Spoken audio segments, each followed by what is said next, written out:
So, no one is allowed to tell you yes, your customer worker. Okay na, okay na? Ready na, ready na? Okay. So, muna siya ang most holy place. So, kaya siya nga dapat is-ngit-ngit na. O may makapahaya ka na.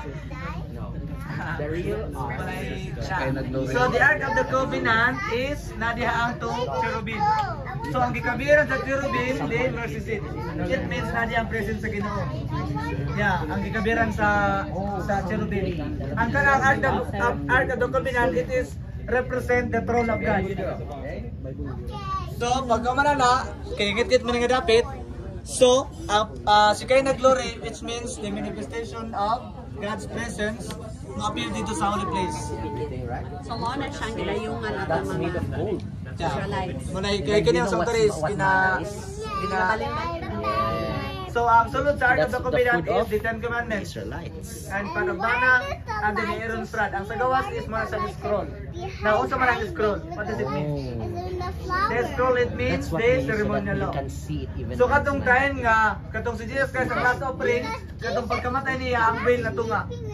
Divided into two. Yeah, it means the ceremonial law is wala na. Usa man ang ceremonial law. Ang maghalad-halad, magdala diri mga halad or fling. Yeah. So, ang kanang part of mana, it is what? Providence. Or sa early Israelites, ang Ginoo mo provide sa Israelites.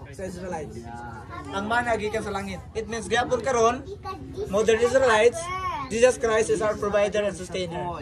In Aaron's rod, it is represent the power and authority given by Moses to Aaron. Remember, Aaron is the high priest during that time, but now our high priest is Jesus Christ. So, the scroll mo na siyang ceremonial law. Okay, the Day of Atonement. So, the Day of Atonement, na siya, I forgot kung pero to kapiring pasal, dua ka goat. Nga ang isa is katong scapegoat. Yeah. And then, pagsulod diriya sa high priest, paggawa man na niya diya service, magawa siya dito. And then, iya atong mga sala sa Israel o sa priest, i-convince niya dito sa scapegoat. Kung saan man ang scapegoat. Sabi na akong sunugon. So, dili sunugon ang scapegoat. Buhian siya dito sa wilderness, hangtod nga ang scapegoat, mamatay. Yeah. Daniel 8:14, Daniel 8:14, 2,300 days, the sanctuary will be cleansed. So, kato nga tayo, mga earthly sanctuary is wala na. Yeah. So, usara may naa nato ron. Heavenly sanctuary. So, muna nga tayo, ang Great Disappointment, 1844. Yeah, kung namoy denominational history. Okay, so, mo to?